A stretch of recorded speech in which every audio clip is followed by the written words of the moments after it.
Hello class and welcome to lesson 4. This is percent of a quantity. So our objective is I can find the percent of a quantity by multiplying. And vocab, we have a reminder vocab word. So it is percent. I feel like some people need reminding that percent is a ratio or rate that compares a number to 100. So we're comparing it to 100.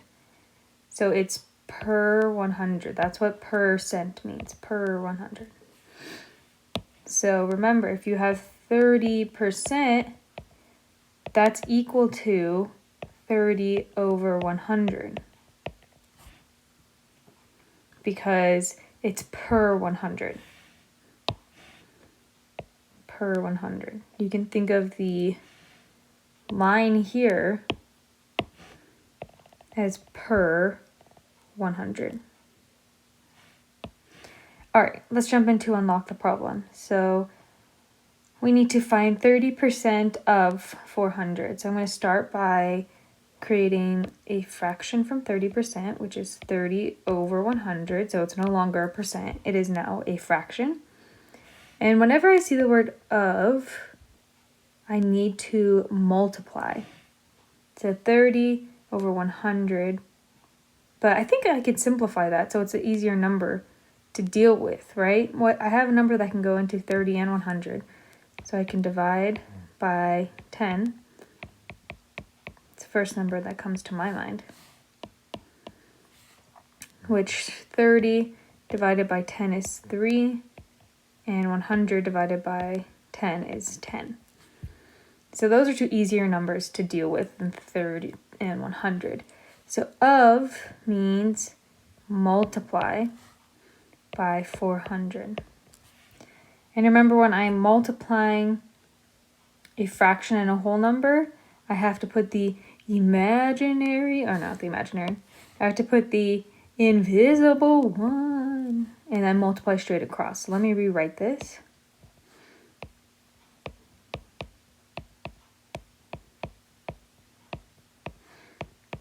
So now I have 3 times 400, which 3 times 4 is 12, and I add my zeros. And 10 times 1 is 10. And I know this can be simplified, so 10 can go into both of these.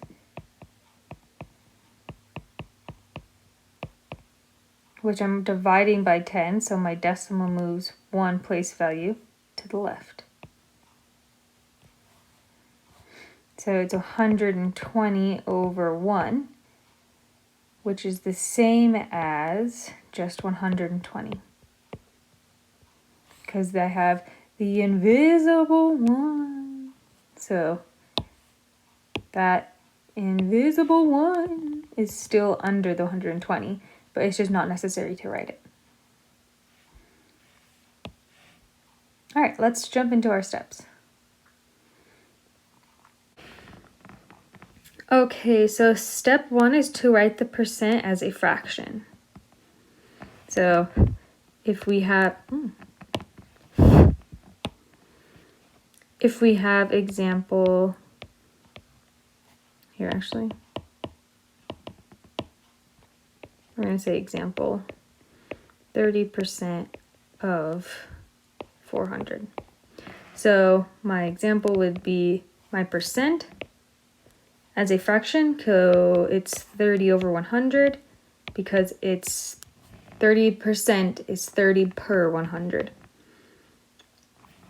Now I need to simplify if possible, which in this case it is. So 10 can go into both of these because there's zeros, right? And 30 divided by 10 is 3.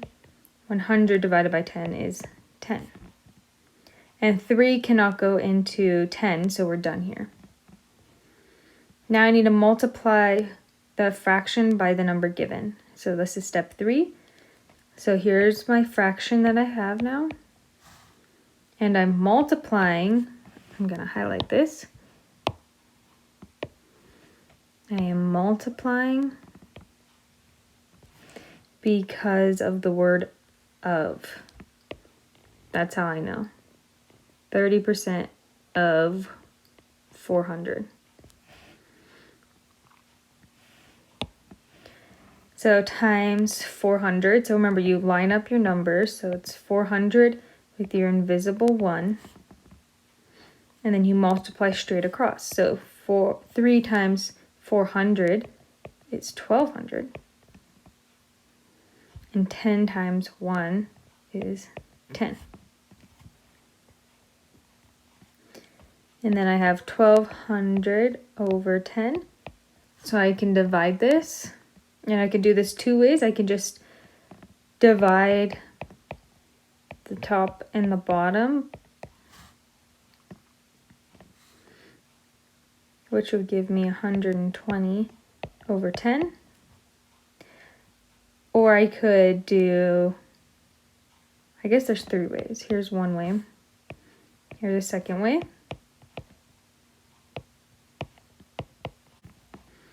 Where my number falls down.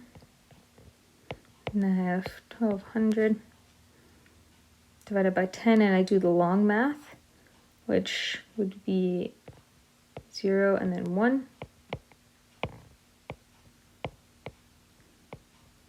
2.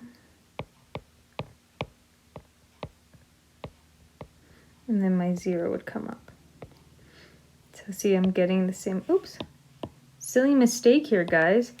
What you do to the top, you have to do to the bottom. So 10 divided by 10 is 1, not 10. And my third option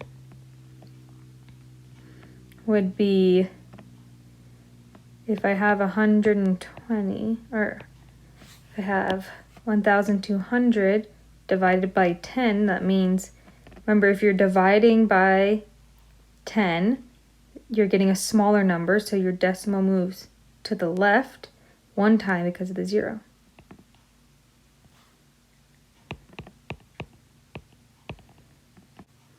Any of these work.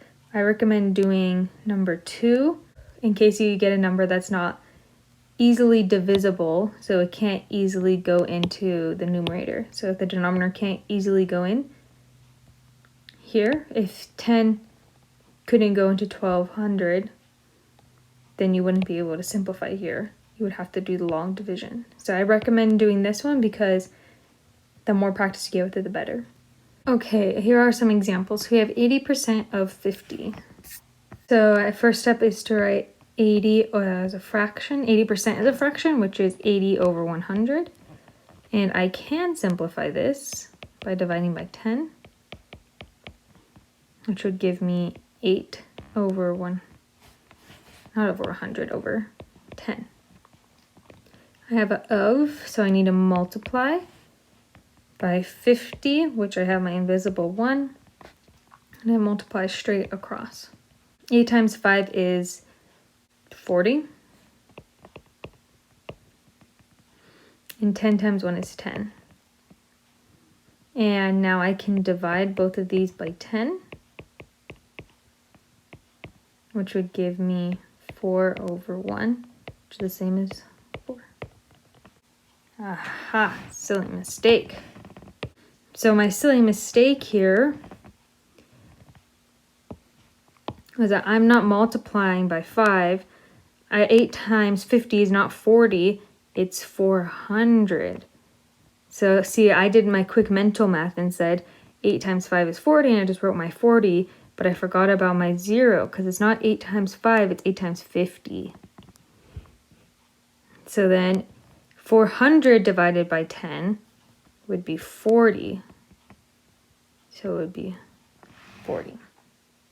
So 80% of 50 is 40. Silly mistake. All right, moving on. 60% of 210. So I have to write this as a fraction, which is 60 over 100, because it's 60%, which is 60 per 100. And I can simplify this by dividing the top and the bottom by 10, which would give me 6 over 10. I have of, so I need to multiply. And 210 is the same as 210 over 1. And I multiply straight across. 6 times 210. Here, let's do the math the long way this time so I don't make a silly mistake.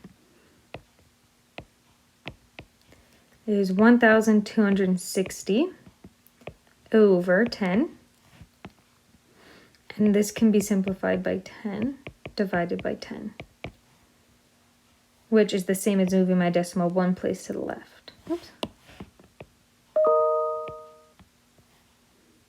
126 over 1. So my answer is just 126.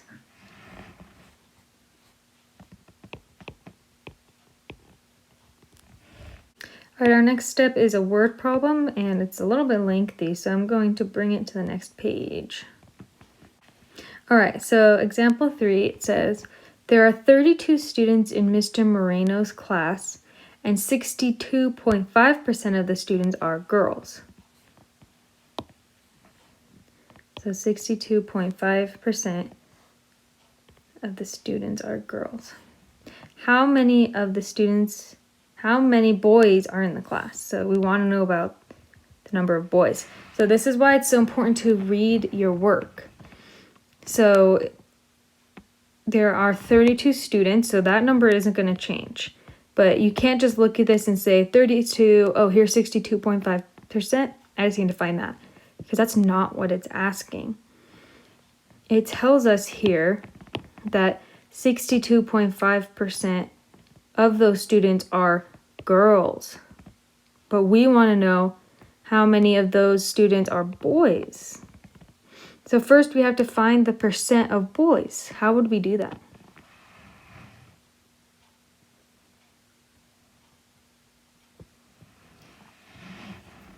Well, we have 100% of the class that are, I'm going to do B for boys and G for girls. So 100% of the class are boys and girls. And we know 62.5% of them are girls. So we want to take away that percent to find the percent of boys. So when we're taking away, we are subtracting. So we would subtract 62.5%, which then I need to erase my percent sign, add my 0. So we need to line up our decimals. So when I subtract this,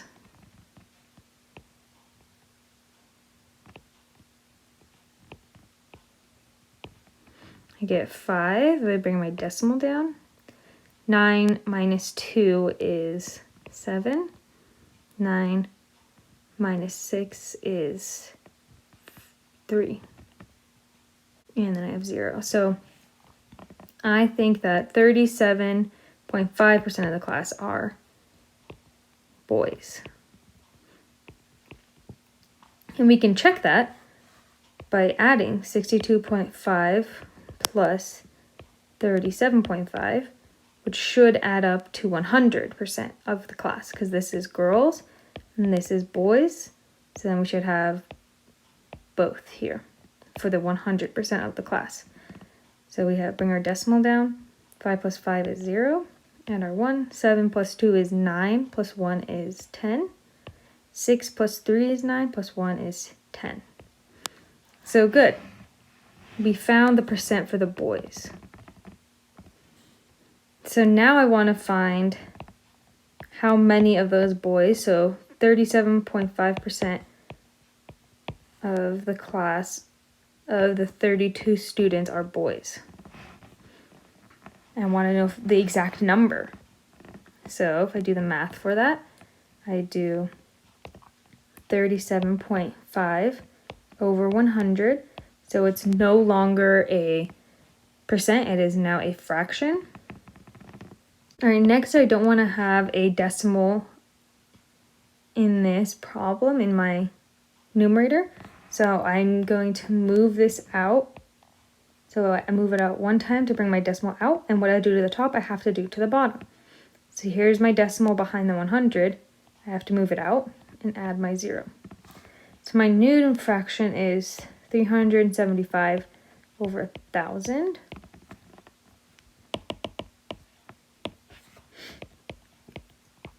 And I know 5 can go into both of these numbers, so I'm going to simplify. Give us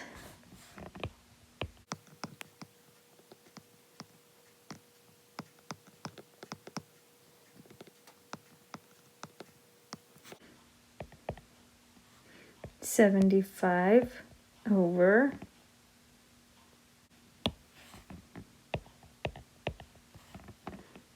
which can be simplified again.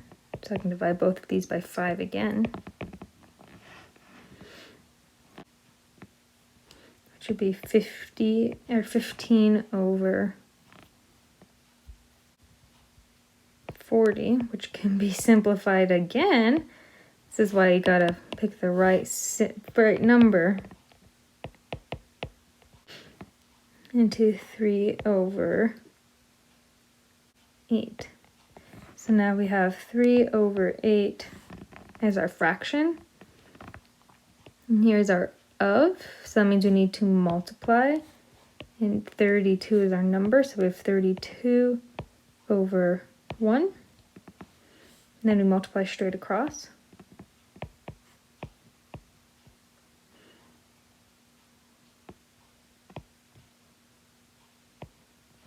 And now I need to divide, so I can simplify. 8 can go into both of these. So 8 divided by 8 is 1. 96 divided by 8 is 12. So the answer is 12 what? Boys.